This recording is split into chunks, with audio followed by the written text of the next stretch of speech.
Hey, it's Michelle from A to B Trailblazer and how to stay on your path and how to stay on track.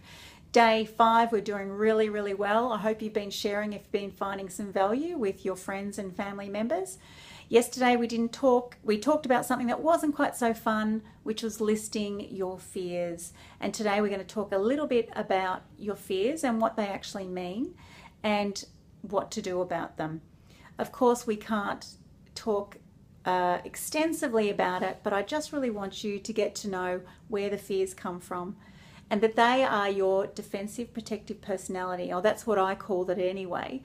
It's actually what happened, or what that part of you that was developed when you're a young child to keep you surviving, because as humans we focus more for survival on losses rather than gains, because we know that that's actually going to help us survive. Just think about if you lose a movie ticket. You're more likely just to take the loss of the movie ticket than you are to actually buy another one, because then it feels like you've paid double. So we know that you are less likely to do that. This is been repeated so many times. And so this is the same with failure. We focus more on what we might lose from trying something new rather than what we will gain. And it's a feeling in our body, and it feels like death. And you know, when was the last person that died from so-called something not working or from speaking in public? We know that what we're feeling isn't true. And when you actually get to know that, that is freedom right there.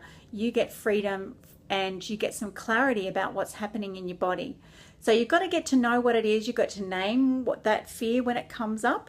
So you notice the feelings, the sensations, you name the fear, and then you take a step back and then you can see, hang on, is this me trying to avoid a loss? Really? Is there a really big risk of this actually occurring?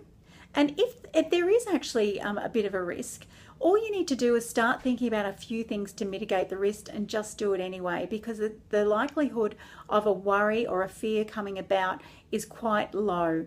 Now, I'm not saying just jump off a bridge and just think that you're going to fly here. Let's be realistic. But I think you do know what I mean. So I want you to start. Yesterday you started naming your fears. And today I want you to notice and actually really notice the reality of the fear by being mindful, by just observing it and noticing where it came from.